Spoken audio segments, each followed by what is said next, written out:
Uh, oh.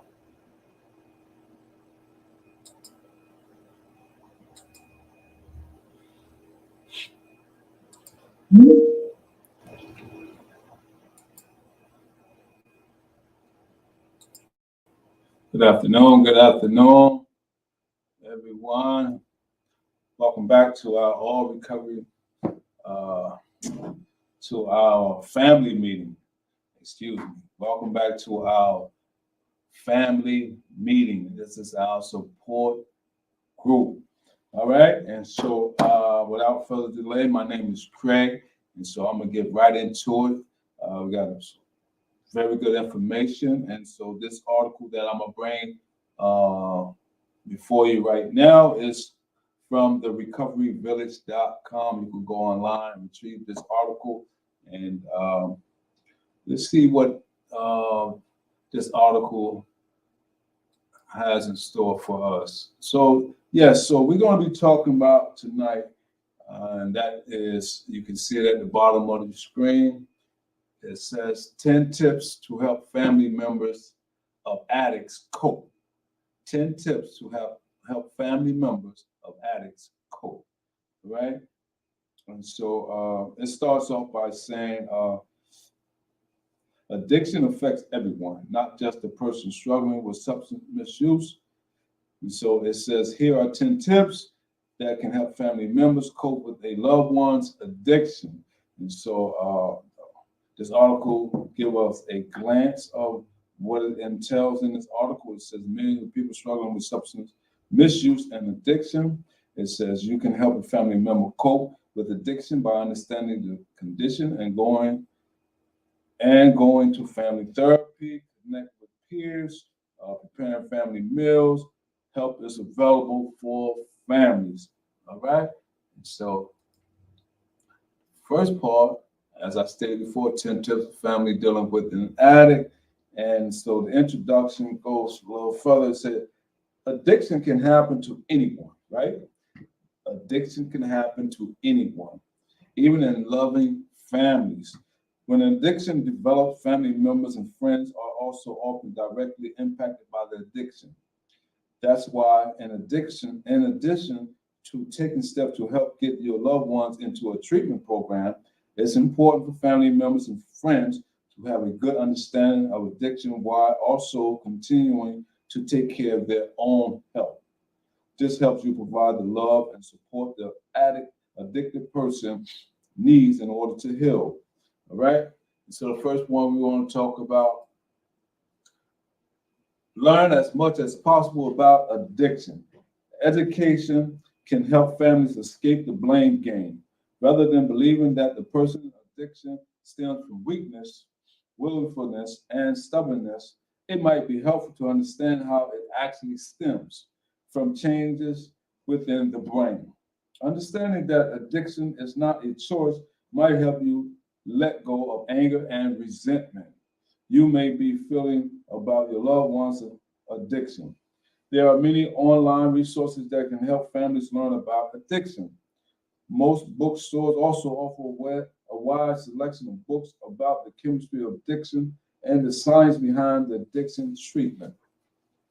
All right, so we live in a modern technological age, whereas you can go online via the internet. You don't have to just go to a library and search hours and hours for material. You can go right online and grab you some good information. So it says, additionally, everyday research teams are conducting in-depth studies about drugs. They are learning more about how substances interact with the cells inside the brain. And they're using that knowledge to develop new treatments that might one day either treat or prevent addictions. That's the sort of knowledge that can help boost a family's sense of hope.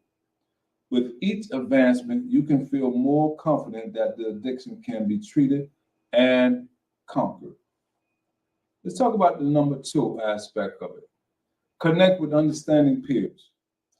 The article says it's not always easy to live with or support someone who has an addiction. As research points out, addiction in a close relative can serve as a stressful life situation that persists for years. And that long-term dysfunction can make it hard for families to communicate clearly. There can be a block of mistrust between every member of a family touched by addiction, right? And so it goes on to say people go to meetings like this for all sorts of reasons. But one survey found that many participants were drawn to meetings in hopes of finding help with finding a better quality of life, having fewer problems with the addicted person, lower levels of stress, improving psychological health. All right? And so the third one make mention of go-to family therapies. Spouses, siblings, and parents of people with addiction often observe many of the consequences of their loved ones' substance use. Many people have a hard time talking openly about behaviors that's harming them, so they say nothing. Family members can also become distant if they're tired of fighting with their loved one. They may blame themselves when the addiction person, or blame this addicted person for their unhappiness. All right? So don't be hard on yourself. Learn all you can. Go to family therapies. And it says family therapy session can take time, and it can be tempting to skip a session, particularly for families with a number of conflicting appointments and agendas. However, this work is vital to the mental health of everyone involved, so meetings should be attended whenever possible. All right? Once again, we're talking about 10 tips to help family members of addicts cope. So the fourth one we want to talk about, and that is prepare meals and eat them as a family. In today's modern chaotic world, it's all too easy to eat separately. One partner grabs a burger on the way home, the other snacks on a salad at work, and the kids heat up ready-made foods they can find in the freezer, right? And so a family meal allows everyone to reconnect at the end of the day that may have been stressful, lonely, and upsetting. Each meal helps build upon the work done in family therapy, and the ritual of eating together, watch this, can promote a sense of common ground and togetherness. Okay? Listen good. Listen to me. This is stuff that we need to get back to. Some of the old-fashioned ways of, sit down at the table, not just one person at this room and that person in the other room, or standing up eating. No, have a seat. Let's say our grace together and things of that nature. All right. Number five. Number five says manage expectations. When a person enters addiction treatment and the family embarks on the recovery journey, the sense of hope everyone feels can be exciting. Finally, the addiction issue is being addressed. Finally, things will get better. Unfortunately, it can take a long time for the behaviors and patterns associated with addiction to really change. All right, one may get rid of the addiction, but the behaviors, that's another factor or another aspect that may take some time. The article make mention. The person may hold on to old habits or become frustrated with the recovery process. Sometimes that soul shift leads to disappointment. All right, and so let's talk about number 6. And so number 6 says stay in touch with personal joy. We talk about family members staying together, working together, finding out what's going on, how can we fix it as a family, not just my way of doing things. Let's find out a better solution. A lot of times we need professional help. Number 6 says stay in touch with personal joy. Managing expectations is a little easier when individuals are responsible for their own bliss. That means every member of a recovering family needs to take time to do something that's relaxing and fulfilling. All right, this can include playing an instrument, taking nature photographs, volunteering with animals, playing with children, gardening, cooking, crafting. These activities, others like them, can make the participant feel happy, preserve a sense of efficacy and worth, and help boost mental health. You'd be surprised when you take time out for yourself and start doing a lot of self-care and just focus on getting better and treating yourself to some fun things in life, and because we're living in a stressful environment, and so a lot of times we just need to stay in touch with personal joy. Let's go on to number 7, and this is for all my exercise people and who like to exercise but have fallen out of exercising on the regular. Let's get back to it. Get regular exercise, starting off the day with a brisk run or ending the workday with a few laps in the pool. May not be every family idea of a great time, but these exercise sessions could deliver considerable benefits. Exercise has the proven ability to reduce stress and depression. In fact, right, an American survey found that about 43% of adults use exercise to cope with stress. All right. We're talking about 10 tips to help family members of addicts cope. So we covered 7 so far. We're on the number 8, and that is adhere to a formal sleep and wake schedule. Adhere to a formal sleep and work schedule. All right. And that is some of the more dangerous addictive behaviors often occur in the middle of the night. People with addiction can meet dealers, overdose, stumble home from parties, or get into other situations that family members have to deal with. All right? It's no surprise then that some families in the recovery process struggle with sleep. Parts of their brains are ready and waiting for the next nighttime crisis to arrive. I remember, a lot of times I used to stay up at night, come home late, whatever, and it used to bother my mom, personally. I know she used to, be on edge, but when, once we come home, me and my sibling, we come home, she can get a little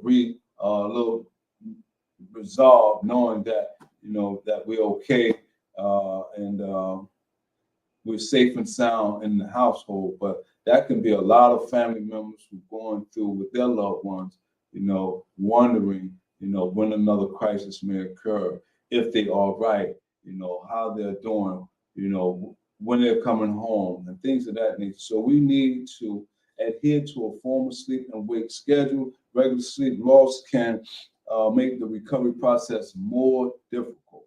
For example, studies show that sleep deprivation is linked to a range of social and emotional problems, including depression, anxiety, social withdrawal, and lack of motivation. Setting a consistent, adequate sleep schedule can help you get the rest you need to function your best and cope with the challenges of having a loved one with an addiction. Let's talk about number 9. We're moving right along here because this is some good material, and I hope that when you watch this, you're getting something out of it. And so we're going over 10 tips to help family members of addicts cope. And so the 9th one, we were talking about schedule private therapy sessions. All right. While lifestyle alterations can be a big help for families in crisis, addiction can cause deep wounds that often benefit from seeking professional help. Research has found that families of addicted people experience increased levels of depression and anxiety. Caregivers can feel worn out from everything they're asked to do for their family member, and they may not have access to healthy coping skills. Siblings or children can feel forgotten or feel like they have to do better to make up for the addiction, leading to self-esteem issues. All right, we're talking about scheduled private therapy sessions. There's no judgment or blame here. A private therapy session is a safe place for stressed family members to talk openly and work through crisis. All right, and so some people are very apprehensive when you talk about therapy or going to see a therapist or psychologist or some type of professional person to get help. A lot of times we got to get rid of that stinking thinking. We got to get rid of that stereotype. We got to get out of that stigma, because a lot of times we might be missing out on something that can truly transform our lives for the better. Private sessions typically follow a skill-based format in which caregivers learn more about how to deal with destructive thoughts and habits. develop during years of addictive behavior. They might learn to mediate to handle stress, may learn how to meditate to handle stress, or they might work on assertiveness skills. They might do group work involving anger management, or they might learn how to let go of codependent behavior so they won't feel responsible for the poor choices of others. That's a lot when you begin to take on the responsibilities or absorb the energy of someone else and you neglect and forget to take care of your own number one personal self. So be mindful, schedule private therapy session where they can help us learn in so many techniques. One can be a meditation to meditate to handle stress, or they may work on assertiveness skills, or may have to do group work involving anger management. We're talking about behaviors beyond the addiction. There are other aspects that goes along with the addiction because a lot of time we pick up behaviors that is not of ourselves. May find ourselves doing things or incorporating things in our lifestyle where and when we're as opposed to if we was in our normal right state of mind, we would not behave in such a manner. All right. And so number 10, let's talk about number 10 before we wrap this up, and that is educate and advocate. There is an incredible amount of misinformation about addiction. To some people, addiction is a form of weakness, and they have no problem sharing their views, even in casual conversations. To others, addiction is something family members should either fix or ignore. Even when a family attempts to help their loved one, they are sometimes judged or labeled as enabling. Unfortunately, sometimes even the medical community can use language that promotes addiction stigma. Language matters. One study by the Recovery Research Institute found participants were more likely to see individuals as punishable, socially threatening, and blamable when they were labeled substance abusers instead of having a substance use disorder. Family members can often feel harsh words or careless statements, most accurately when they come from friends, co-workers, and even distant relatives they see on a regular basis. It's hard to stay positive in an environment like this, but families can be part of the change.